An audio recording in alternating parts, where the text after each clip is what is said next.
Welcome into the Quakes Postgame Show. I'm Sammy O'Brien alongside Zach Bigley, and we'll recap every home game the Quakes have this season. Tonight, they fall 6-1 to the Lake Elsinore Storm in the final game of this 3-game series, and it was close for a majority of it until the top of the 8th inning.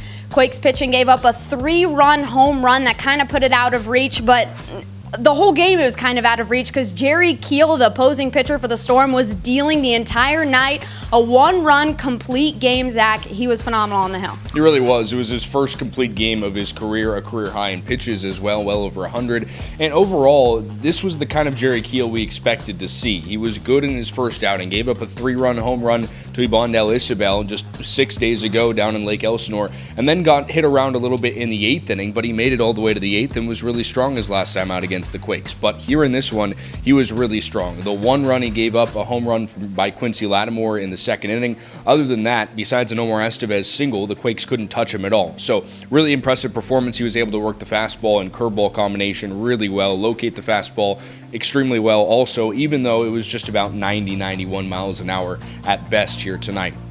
But these are the kind of pitchers the Quakes have struggled with at times this season. Pitchers who locate well.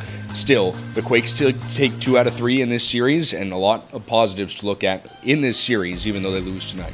Quakes do take the series, like Zach said, 2-1. An important one coming up this weekend against the Inland Empire 66ers. Still too early to tell, with a couple of games still going on, where the standings will be tomorrow morning. But Zach, a very important series coming up with the 66ers this weekend. It really is. I mean, it's the only other team that can really threaten the Quakes here in the second half.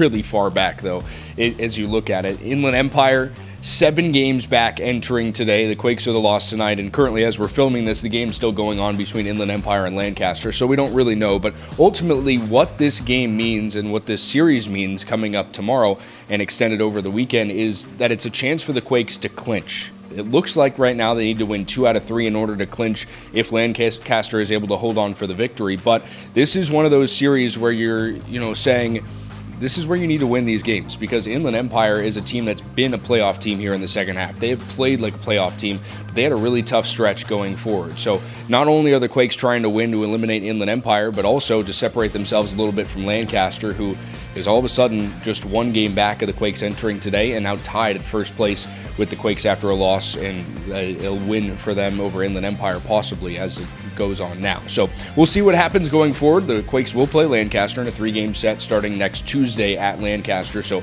possibly a playoff preview there, and that's definitely what the Quakes are hoping is going to happen.